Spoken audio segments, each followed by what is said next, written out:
नमस्कार दोस्तों, एक बार फिर से आप सभी का स्वागत करता हूं अपने चैनल ज्ञान शुभम में। और आज हम आपके लिए Allahabad high court group D का जो पेपर हुआ है 20 जनवरी 2019 को, उसका सॉल्व पेपर इंग्लिश का लेकर आए हैं।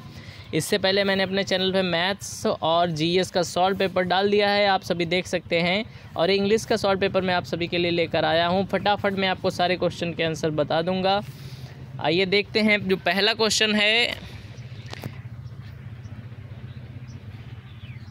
क्वेश्चन है कि read the given statement carefully and choose the correct tense. He loved pasta में एक सिंपल पास्ट टेंस है। दूसरा क्वेश्चन है which of this word is not an adjective. इसमें से एडजेक्टिव कौन सा नहीं है, तो अचीव एडजेक्टिव नहीं है, ये एक वर्ब होती है।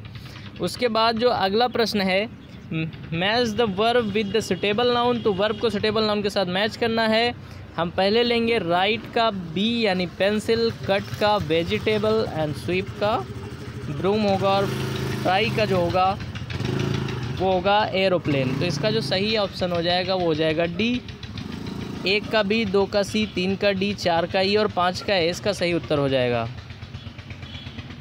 इसके बाद का जो प्रश्न है fill in the blanks with the plural form of the word given in the bracket. इसका जो सही उत्तर होगा, क्योंकि 2 लगा हुआ है इसके लिए हमको प्लूरल फॉर्म चाहिए होगी, और प्लूरल फॉर्म इसकी जो है वो है बनानाज। तो इसका जो सही उत्तर हो जाएगा वो हो जाएगा बनानाज। तो हम एक सेंटर के बाहर खड़े हुए, इस वजह से यहाँ पे काफ़ी गाड़ियों का शोर है, और इसके लिए मैं आपसे माफ़ी चाहूँगा। पर ध्यान से आप अगर मेरी वीडियो की आवाज़ सुनेंगे तो आवाज़ काफ़ी है, आप अपने आंसर को बड़ी आसानी से मैच करा सकते हैं। इसके बाद का जो प्रश्न है choose the correct form of the noun the sweet the given sentence. तो आपको इसमें से वो फॉर्म चुनिए जो सेंटेंस के लिए बिल्कुल सही है।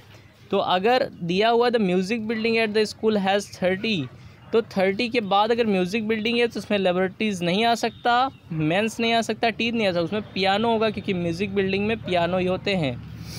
इसके बाद का जो प्रश्न है identify the interjection form of the following. तो इंटरजेक्शन फॉर्म जो होती है वो एक्सक्लेमेटरी फॉर्म होती है। तो एक्सक्लेमेटरी फॉर्म में इसमें कौन सी चीज़ लिखी हुई है, ये पी लिखी हुई है, ये इसका जो है सही उत्तर हो जाएगा। ये पी इसका सही उत्तर होगा। इसके बाद आइए देखते हैं अगला प्रश्न क्या होगा। अगला जो प्रश्न है वो है कि complete the sentence with the appropriate. तो इसमें जो सही आपका दिया हुआ ही वेंट के बाद एट इन ऑन नहीं लगता है, ही वेंट के बाद टू लगेगा अगर कोई बंदा किसी जगह पे जा रहा होगा। तो इसका जो सही उत्तर हो जाएगा वो हो जाएगा टू स्कूल, और इसका आप सही उत्तर लगा लीजिए ऑप्शन नंबर बी। इसके बाद का जो प्रश्न है choose the correct meaning for the word इक्वेरेसी। इक्वेरेसी मतलब होता है आपकी शुद्धता क्या है। तो शुद्धता में फॉल्सहुड तो बिल्कुल नहीं आ सकता, इसका मतलब होता है गलतियाँ, कमियाँ, मिस्टेक मतलब गलतियाँ, इनएबिलिटी मतलब अयोग्यता। तो इसका जो सही उत्तर बचता है स्टेट ऑफ बीइंग करेक्ट और प्रेसियस, ये इसका बिल्कुल सही उत्तर हो जाएगा। अगला जो प्रश्न है पूछा गया choose the correct word to complete the, जो दिया हुआ है यहाँ पे इस सेंटेंस को कंप्लीट करने के लिए। तो इसका सही उत्तर हो जाएगा एज। अगर टर्टवाइज की बात करें तो ये कछुए के या तितली के सेंस में आता है। तो तितली के सेंस में यहाँ से 4 में से कोई ऑप्शन अच्छा नहीं है, तो यहाँ पे हम कछुए के सेंस में इसका यूज करेंगे। और कछुए के सेंस में तेज़ तो हो नहीं सकता, न बहादुर हो सकता है, न अंधा हो सकता है। तो इसका क्या होगा, स्लो होगा, धीमा होगा। कछुआ धीमे चलता है, इसका उत्तर धीमा लिया जाएगा। तो इसका उत्तर लिखेंगे as slow as a tortoise. तो यहाँ पे स्लो इसका सही हो जाएगा। अगला प्रश्न है choose the meaningful word from the given jumble word. और एक जंबल आपको दिया हुआ है, इसमें से आप मीनिंगफुल वर्ड निकालना है। तो अगर इसको हम 4 ऑप्शंस में से देखें तो बोतल की सही स्पेलिंग लिखी हुई है ऑप्शन डी में, जो कि इसका बिल्कुल सही उत्तर हो जाएगा। सभी मैच कर रहे हैं सारे लेटर्स इसके। अगला प्रश्न है fill in the blanks with the simple past tense of the underline verb. तो आपको इसमें से बताना है कि कौन सा इसमें से सही उत्तर होगा सिंपल पास्ट में। तो इसका जो सही उत्तर हो जाएगा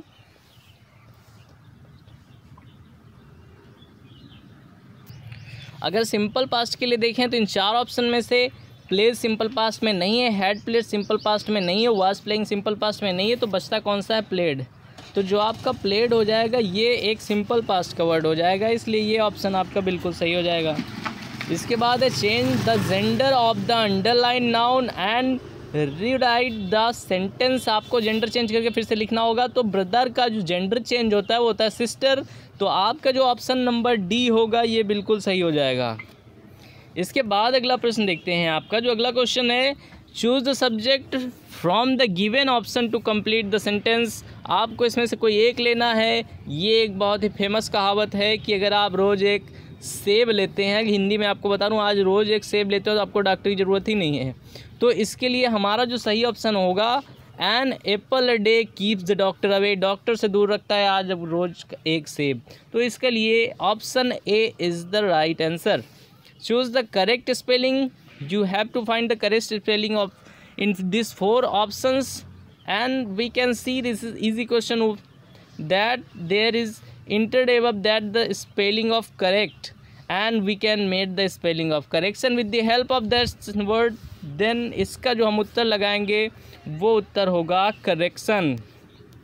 अगला जो है choose the correct verb। तो इसमें आपको करेक्ट वर्ब पहचाननी है। वी के साथ गोज नहीं लगता है, वी के साथ इज़ नहीं लगता है, और अगर कोई निश्चित दिन आप जाते ही रहते हैं तो उसके साथ गॉन नहीं लगता है, उसके साथ गो लगेगा। तो इसके साथ हम क्या लगा दें, गो लगाते हैं। हम संडे को पार्क जाते हैं, मतलब कि प्रेजेंट का इंडेफिनिट टेंस यहाँ से बन जाएगा।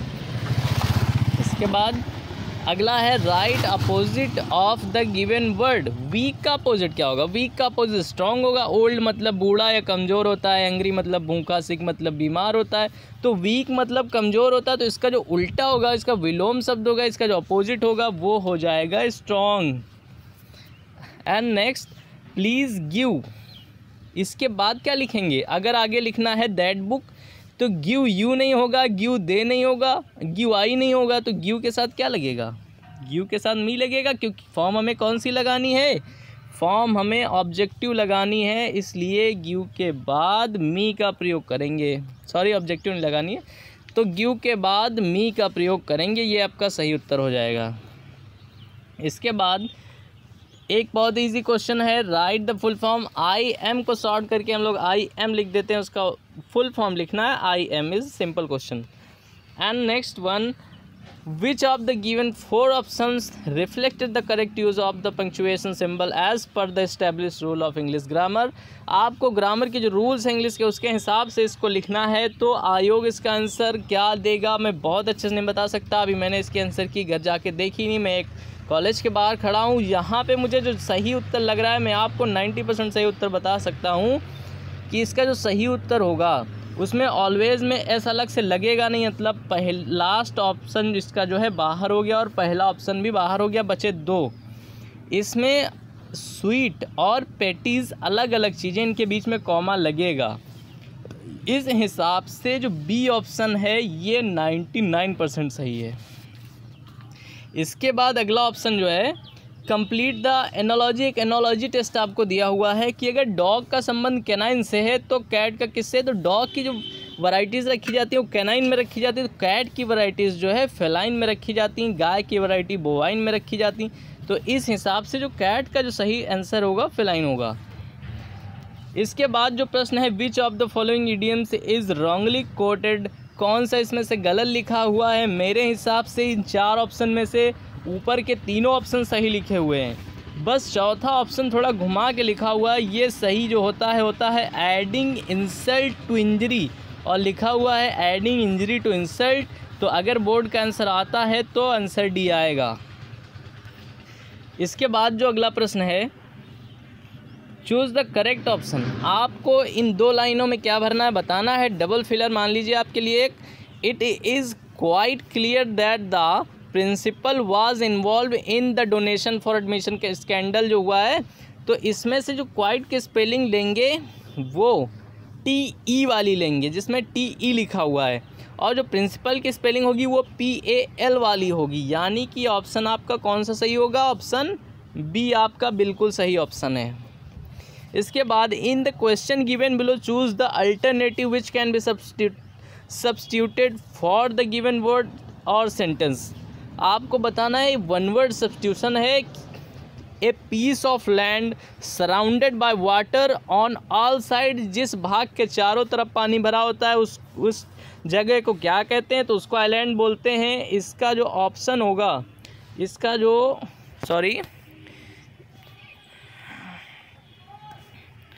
इसका ऑप्शन ए बिल्कुल सही होगा। इसका ऑप्शन ए बिल्कुल सही ऑप्शन है। अब इसके बाद आता है choose the correct meaning of the given word. आपको बताना है कि न्यूमेरस का जो सही मीनिंग है वो क्या है।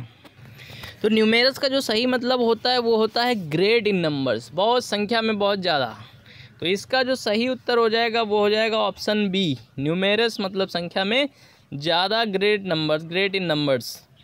तो अगर हम अगला प्रश्न देखते हैं जो कि लास्ट प्रश्न है, और मैंने आपको इससे पहले मैथ्स की, जीएस की और ये इंग्लिश की बिल्कुल परफेक्ट आंसर कीज दी हैं। एरर का गुंजाइश मात्र 2-4% है, क्योंकि मैंने ये नहीं देखा है भी प्रश्नों को ढंग से कि कहाँ से कौन सा प्रश्न बना है। मैंने आंसर की इस हिसाब से बनाई कि आयोग का जो लेवल है वो कैसा बना होगा, और 2-3% कोई बहुत बड़ा एरर नहीं होता है। आप लोग खुद ही देख लीजिएगा मेरे बोलने में या मेरे टिक करने में कोई गलती हो गई हो, उसके लिए मैं माफ़ी चाहूँगा। पर मैंने जो आंसर की दी हैं इससे बेहतर हमें नहीं लगता है कि आंसर की होगी।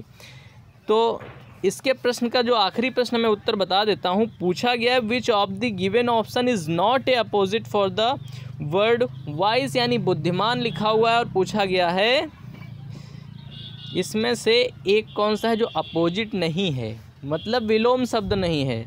तो बुद्धिमान के सारे विलोम हैं डल, कमज़ोर, दिमाग से ढीला, ऑब्ट्यूज़ भी वैसा ही है, स्टूपिड भी दिमाग से वैसा ही है। तो इसका जो सिमिलरिटी मिल गई वो मिल गई क्लेवर में, और सिमिलरिटी ही पूछी गई है। क्वेश्चन पूछने का तरीका अलग है। पूछा गया है कौन सा इसमें से अपोजिट नहीं है, अपोजिट नहीं यानी सिमिलर है, तो क्लेवर जो है सिमिलर हो जाएगा इसके। ये हो गई आंसर की। अब जिन भाइयों ने मेरे चैनल को सब्सक्राइब नहीं किया है वो मेरे चैनल को प्लीज़ सब्सक्राइब करें, क्योंकि आगे आने वाले सॉल्व पेपर बहुत सारे एग्ज़ाम्स के हम देते हैं अपने इस चैनल में, और आपको Allahabad high court group D से जुड़ी इन्फॉर्मेशंस जो अच्छी हो सकेंगी ये सारी देंगे। अपने दोस्तों के साथ इस वीडियो को शेयर करिए। मेरे पहले जो मैंने वीडियो डाले हुए हैं ग्रुप डी के आंसर की के आज मैथ्स के और जीएस के, उनको देखिए।